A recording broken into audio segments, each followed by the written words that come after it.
이후 시흥에서 송내 쪽으로 밀리고 있습니다. 경부고속도로 서울 방향으로는 기흥에서 수원 쪽으로 4km 구간 막힙니다. 양재 부근에서 반포까지도 정체되고 있고요. 부산 방향은 한남에서 서초, 신갈에서 수원 쪽 정체고 영동고속도로 인천 방향으로 동수원 부근과 부곡에서 동군포까지 또 월곶 부근에서 짧게 밀리고 있습니다. 서양고속도로 서울 쪽은 매송휴게소에서 용담터널까지 막히고요. 일찍분기점에서 금천 쪽으로 밀립니다. KBS 교통정보센터였습니다. 주진우 라이브.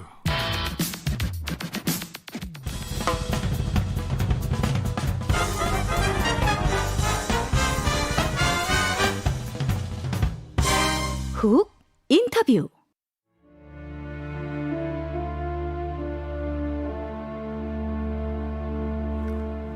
사랑도 명예도 이름도 남김없이 한평생 나가자던 뜨거운 맹세. 버시어 새날이 올 때까지 흔들리지 말라. 산자여 따르라. 산자여 따르라. 백기환 선생이 1979년 보안사에 끌려가서 혹독한 고문을 당한 후에 차디찬 독방에서 스스로 주문처럼 되뇌던 말이 시 맷비나리로 태어났습니다. 그 시는 다시 임을 위한 행진곡의 모태가 되었습니다. 영원한 민중의 벗 통일운동가 백기환 통일문제연구소장이 투병 끝에 별세했습니다. 대한민국 민주주의의 산 증인이었습니다. 그가 걸어왔던 길, 그리고 그를 기억해야 하는 우리 한번 생각해 보겠습니다. 한홍구 성공회대 교수, 안녕하세요. 예, 안녕하십니까. 교수님 어디세요? 예. 저 연구실입니다. 네. 반환법 행위자 열심 펜션위원회. 네네. 백기환 선생님의 별세 소식 어떻게 들으셨어요? 뭐 많이 편찮으셔서 그런 얘기는 이제 전해 듣고 있었는데, 네. 막상 이렇게 소식을 들으니까 진짜 우리 시대 어른이 이제 정말 안 계신데, 예. 선생님 같은 분이 가셨고, 그냥 단지 큰 어른 한 분이 별세하신 게 아니라, 네. 민주화 운동의 한 시대가 이제 진짜 저무는구나 하는 그런 느낌이 듭니다. 네. 통일운동가였고 민주화운동가였고 시인이었고 작가였고 그리고 또 한글학자였고요. 정치인이었습니다. 네. 교수님, 백기환 선생은 어떤 분이셨습니까? 저 개인적으로는 제가 역사에 눈을 뜨게 만들어준 그런 이제 은혜랄까요? 그때 이제 직접 뵌 건 아니지만, 네. 백범사상연구소라는 걸 하시면서 암과 함이라는 조그만 문고를 내셨어요. 그때 돈으로 50원짜리. 예. 제가 이제 중학생 시절에 그걸 통해서 신채호 선생을 만나게 되고 장준호 선생을 만나게 되고 미국 노동운동사도 읽게 되고 이제 그런 추억이 있고요. 우리 사회 전체적으로 얘기하자면 지금 주 기자님께서 말씀하신 것처럼 이렇게 통일운동가이자 민주화운동이자 시인이자 민중 정치인이셨는데, 네. 아마도 가장 중요하게 얘기한다면 늘 현장에 계셨던 분이고, 그렇죠. 네. 그 나이가 이제 우리 나이로 거의 90이 돼서 돌아가셨지만 늘 청년, 네. 누구보다도 젊게 사셨다고 생각이 듭니다. 그렇습니다. 항상 광장에 계셨고요. 꼿꼿하게 서 있었습니다. 청년이었어요. 저도 항상 그 생각이 듭니다. 맨 앞에서 두루마기를 입고 항상 앉아있던 선생님의 모습이 기억이 납니다. 그런데 이제 안타까운 거는 뭐냐면은 이제 해가 갈수록 예. 선생님이 여유가 가시니까. 예. 현장에 이제 맨 앞에 계신데, 그러니까 선생님 나오시면은 이제 우리도 힘이 되고 좋긴 하지만, 네. 선생님께서 이제 참 마음이 안 좋았죠. 네네. 예. 저기 백기환 선생님의 할아버지가 독립군한테 군자금을 대어주다가 고문 끝에 옥사당하기도 했고, 그리고 백범 선생도 이렇게 피신시켜주고 돌봐주고 그랬습니까? 예. 그렇다고 합니다. 그래서 그러니까 이게 할아버지 되시는 분 백태주 선생, 예. 밀립대학 건립운동도 하고 원래는 천석군 부자였는데, 네. 독립운동하다가 이제 다 가산을 탕진하고 고문당에서 피를 쏟고 돌아가셨다고 하는데, 네.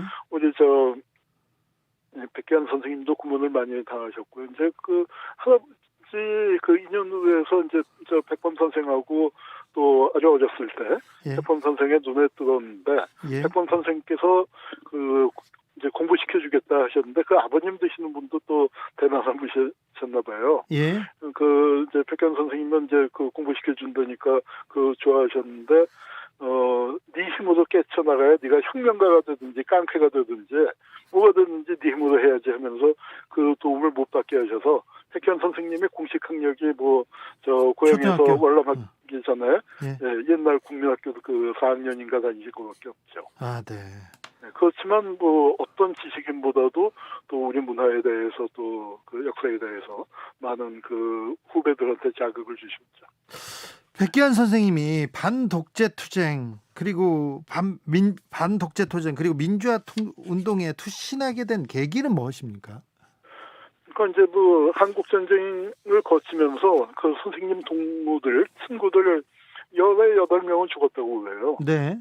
그러니까 그 살아남은 사람으로서의 어떤 이 책임감 그런 것이 있었고 처음에는 농민운동, 문맹투치운동 이제 좀 그 나중에 선생님 스스로 표현하시기에 개량적인 운동을 많이 하셨는데 그 한일 회담을 거치면서 거기서 이제 과거에 뭐 독립군으로 뭐 이름 날리고 싸웠던 그 유명한 장군들이 박정희 벌벌 떨면서 나서지도 못하고 하는 걸 보면서 그러니까 이제 앞장을 쓰시게 되셨고 결국은 그 백범 선생의 가르침이기도 한데 이제 우리가 그 민중들이 다 같이 잘 사는 세상 해방이란 그런 것이다. 그래서 해방의 뜻을 아는데 30년 걸렸다 하는 말씀을 하셨었거든요. 네. 그러니까 아마 그런 그 농민운동 그런 또 민족운동을 하다가 그것이 민중으로 나아가는 그런 과정을 거쳤다고 생각이 듭니다. 백기환 선생님의 젊었을 때 사진을 보니까 덩치가 이렇게 크더라고요. 거구셨더라고요. 예, 예. 그런데 계속 뭐 말라가기 시작합니다. 제가 그 가슴 아픈 게 제가 그 원본 사진을 한 장 갖고 있는데요. 네.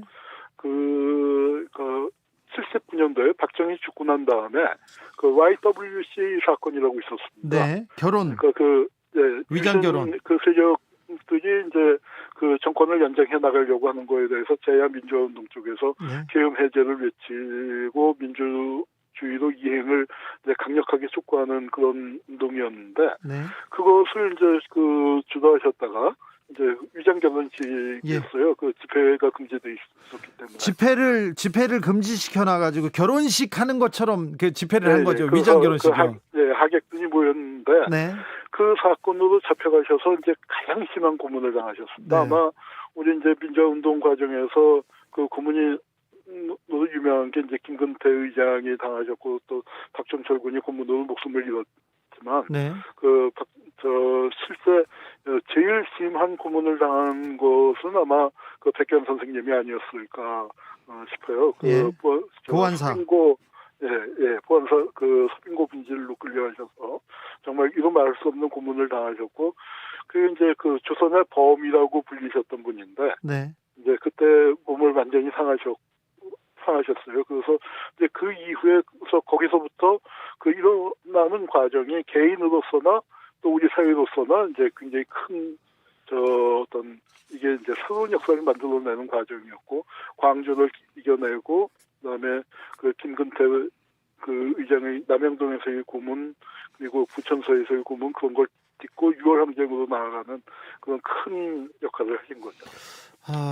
대중의 관심에는 1987년 6월 항쟁 예. 그리고 87년 대선 출마로 민중 후보로 나왔었잖아요. 두루마기 입고 장발을 이렇게 휘날리고 결국 뭐 김영삼, 김대중 후보의 단일화를 호소하면서 사퇴하긴 했지만 정치가로 그러니까 대선 후보로 나왔었는데 그때 대선 출정은 역사에서는 어떤 의미가 있을까요? 뭐 일부에서는 이제 그 비판적으로 바라보는 사람들도 있지만요. 그 시대 상황 속에서는 절박했었다고 생각이 듭니다. 왜냐면은 그 이제 6월 항쟁의 그 대의에서 볼 때, 그것이 민주화 운동 진영이 단결하지를 못했어요. 네. 그리고 이제 그것을 결국 그 단일화를 압박하는 그런 효과로서 민주 후보로서 그러니까 그 출마를 하셨는데 결국 우리가 또 깨달은 게 아직까지 민중의 힘이 그 양 김씨를 능가할 만한 힘이 없었다는 점을 그 깨닫게 되셔서 개인적으로도 그 백기환 선생님도 그 87년의 패배가 그 79년의 고문 못지않은 그 상처가 되셨다 이제 그런 말씀들을 하셨고 네. 그래서 이제 그 우리 사회에서 이 보수 정치 세력의 분열 또 그다음에 그들의 정권 욕심 이런 것들을 믿지 못하고 민중이 주체가 되는 그런 그 민중의 독자적인 정치 세력화를 꾀해야 한다 했는데 네. 아직까지 그게 잘 이루어지지는 않고 있어서 안타까운 형편입니다. 선생님은 그 소설과 수필집을 낸 문필가고요. 민중가요 임을 위한 행진곡을 쓴 시도 만드셨어요. 제가 대학교 때 이렇게 데모하다가 선생님한테 가서 안녕히 계셨어요 이렇게 물어보면 인사를 하면요.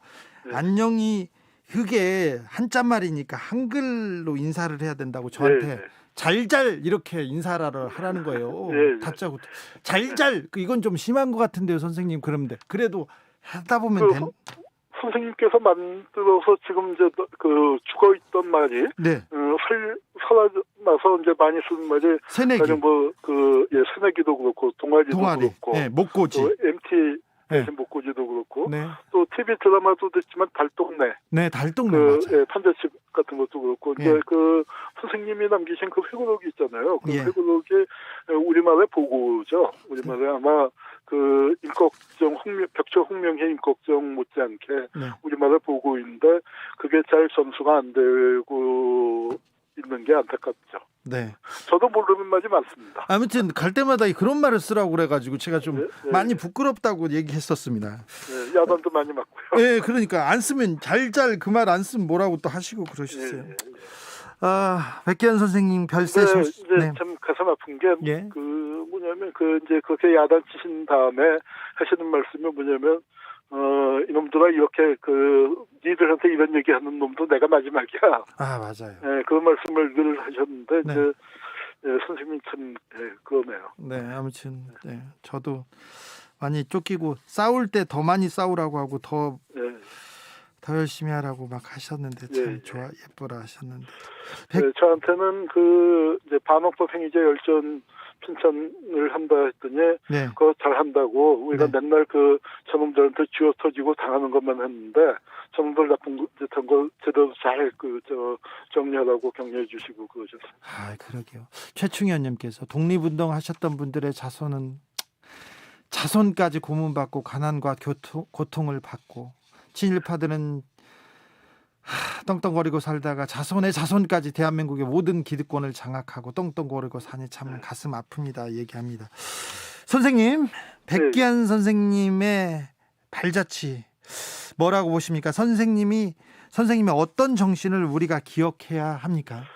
그 선생님께서 이제 늘 하시던 말씀 중에 그 이제 당신께서 어렸을 때 깨친 거라고 하시면서 하신 말씀이 없는 놈끼리 싸워봐야 코피만 터진다고. 네. 싸우면 나쁜 놈하고 있는 놈하고 하는 거야 라고 하셨고 우리 젊은이들한테는 끊임없이 깨쳐라. 그리고 자기 울타리를 만들지 말고 자기가 만들려는 울타리, 기득권의 울타리를 끊임없이 깨쳐라라고 하셨고 그런 게 이제 선생님의 청년으로 사는 그 원동력이었다고 생각이 듭니다. 네. 청년이었어요. 백기환 선생님은.